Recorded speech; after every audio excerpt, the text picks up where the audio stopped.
राहुल गांधी के पक्ष में आया कोर्ट का फैसला।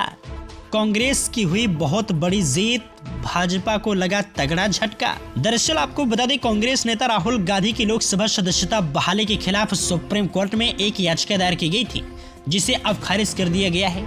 मोदी सरनेम को लेकर की गई विवादित टिप्पणी मामले में राहुल गांधी को सूरत की एक अदालत ने दोषी पाया था, जिसके चलते उनकी सदस्यता चली गई थी। हालांकि सुप्रीम कोर्ट ने पिछले साल अगस्त में निचली अदालत के फैसले पर रोक लगाया, जिससे राहुल गांधी की सदस्यता फिर से बहाल हो गई।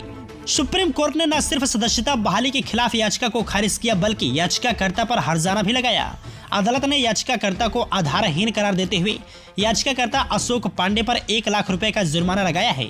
इससे पहले पांडे पर लक्षद्वीप के सांसद मोहम्मद फैजल की सदस्यता बहाली को चुनौती देने के लिए 1 लाख रुपए का हर्जाना लगा था। पांडे का कहना है कि जब तक कोई ऊपर की अदालत में निर्दोष साबित नहीं हो जाए, तब तक उसे सदन में वापस नहीं लिया जाना चाहिए।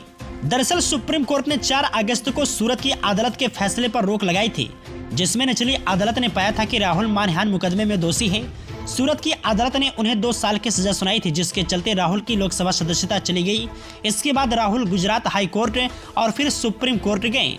गुजरात हाई कोर्ट से तो राहुल को राहत मिली, मगर सुप्रीम कोर्ट ने अगस्त में निचली अदालत के फैसले पर रोक लगा दिया।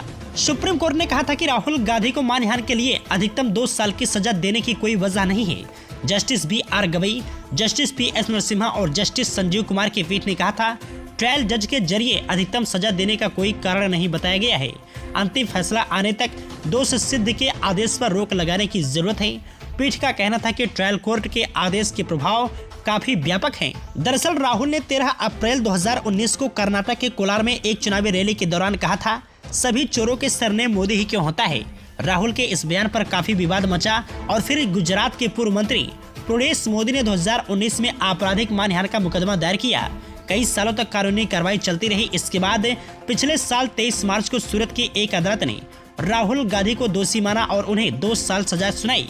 नियमों के तहत अगले ही दिन राहुल गांधी की लोकसभा सदस्यता चली गई।